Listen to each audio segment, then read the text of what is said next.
Hey fam, I'm gonna drop this video real quick because I'm running a little behind. You know what? If we read the scriptures and we lack understanding of the scriptures, all we gotta do is go to God about these things. You know, there's a lot of stuff going on today, and we as believers, and I'm saying we as believers, we must stand firm and stand fast in the liberty wherewith we believe in Jesus Christ. And we cannot be moved by what people say out their mouth. And we cannot be moved by what we see these people do. You got to stand firm, stand fast in the liberty that Christ has given you. This is what I want you to do. Because I read this morning, and then I was like, wait a minute. It's over here, and it's over here. So what is Christ trying to tell us today?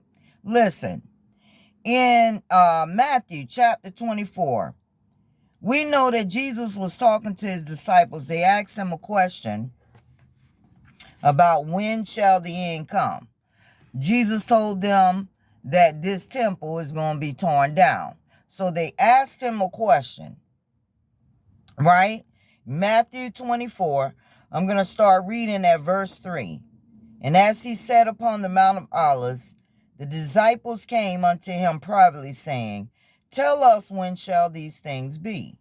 And what shall be the sign of thy coming and of the end of the world? And Jesus answered and said unto them, Take heed that no man deceive you.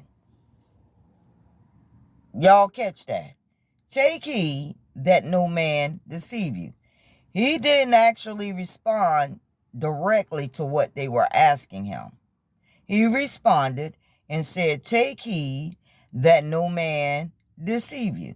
For many shall come in my name, saying, I am Christ, and shall deceive many.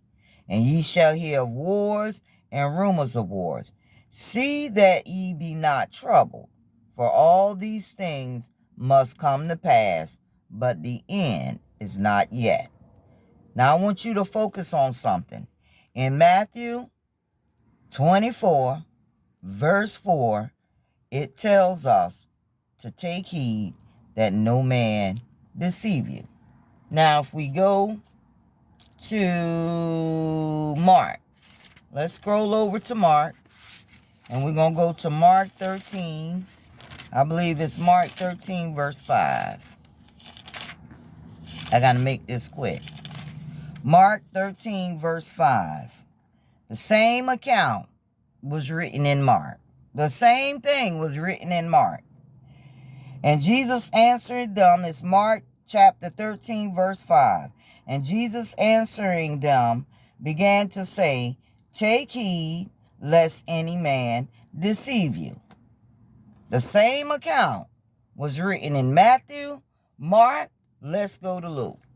Because the same account, and I'm going to bring your attention to something. This is why I'm reading this today. Luke, let's say Luke 21, verse 8. Luke 21, verse 8. And it says, and it reads, And he said, Take heed that ye be not deceived. For many shall come in my name, saying, I am Christ, and the time draweth near. Go ye not therefore after them. 3 times the same thing was recorded. Matthew, Mark, and Luke. Take heed that ye be not deceived. Now let's go to 1 John and 4. This is the reason why I'm reading this morning, because I read it. Because we see things that people are doing, and they're claiming that they are of Christ. But the pattern of behavior is not exemplified in them. The pattern of behavior. We got people out here in this world today saying that they are of Christ, but their pattern of behavior is not of Christ. So the scriptures tell us to take heed, let no man deceive you. Luke 21, First John, and where was it? First John, and I believe it's chapter 4. Okay? This is why Jesus was telling them all the way back then. It was three recorded. The same thing. Matthew, Mark, Luke recorded the same exact thing. But in Luke, it said, but do not follow after them. That's the only thing that was added in Luke. But do not follow after them. Now, this is why Jesus said, take heed. Let no man deceive you.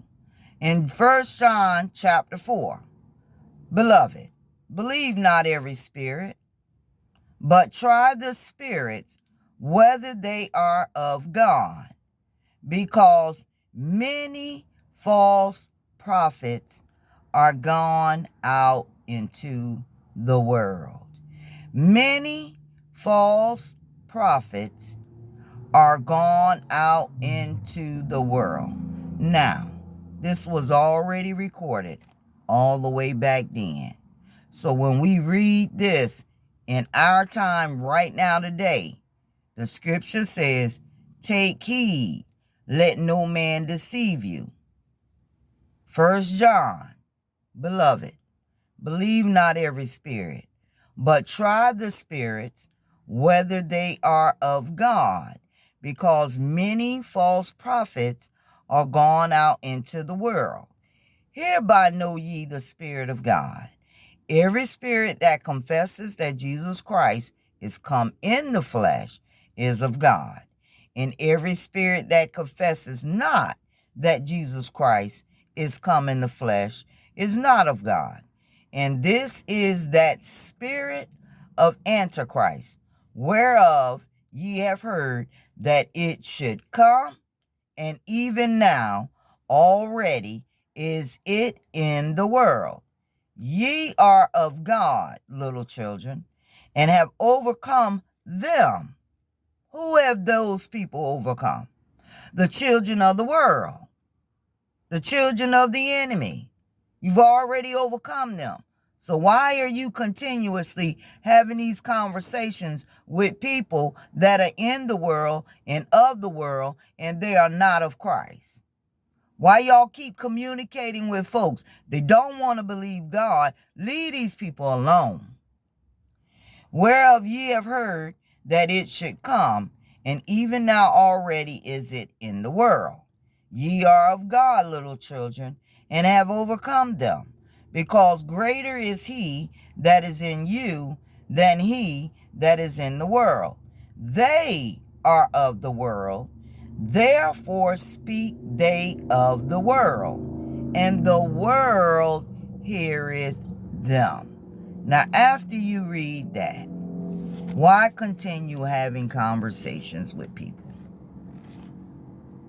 After you read that, why are y'all continuously having these vain, and when I say vain, because these conversations, people are not profiting from these conversations. You have conversations with people that are still of the world. They are not of God. So they can't hear you. They can't hear you. But y'all want to continue having these conversations, having these debates, having these discussions. It is vain. Who's profiting from these conversations? Who is profiting? So anyway, today, family, if Jesus say, take heed, then why are we not listening to him? Why are we continuously listening to other folk? If Jesus said, take heed, let no man deceive you, I don't care who that man is. If the behavior and the pattern is not after the behavior and pattern of Christ, and after the pattern and behavior of Paul, stop listening to these people. Because many false prophets have come into the world. They came in back then, and guess what? They're running rampant today. You see millions of false prophets. And you see millions of people flocking to these false prophets. You see it. And y'all still, I say, because people want to make you think that because you decide not to get caught up in a bunch of garbage, that something is wrong with you. And I'm here today to tell you, family, there's absolutely nothing wrong with you. It's just that you have a different spirit than a lot of these people in this world today. Your spirit is not like their spirit. So you got to guard yourself at all times, because you can see things. Some of us can see things that other folks can't see. I remember I was talking to my uncle one time, and I said,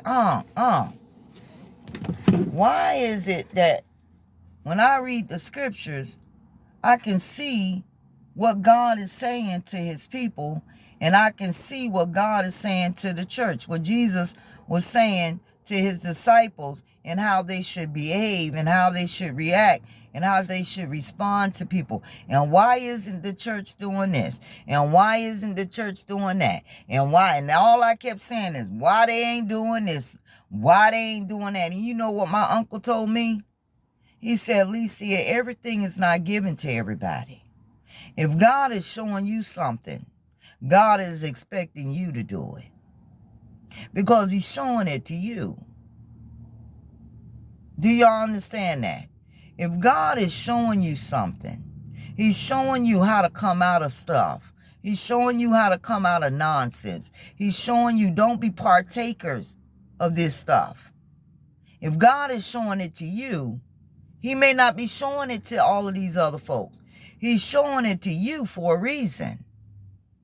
So remember today, family, every man is given a certain measure of faith, and it's according to the grace that God has given us. So if we know that today, why are we not coming together? Remember what I said. There are many false prophets in this world, drawing people to themselves. There are many false prophets. Jesus said, many shall come in my name and say, I am of Christ. Many of them will come in his name saying that they are Christ. They saying it, but you see their actions and their behaviors and their patterns. It doesn't exemplify the same thing. Anyway, I gotta go.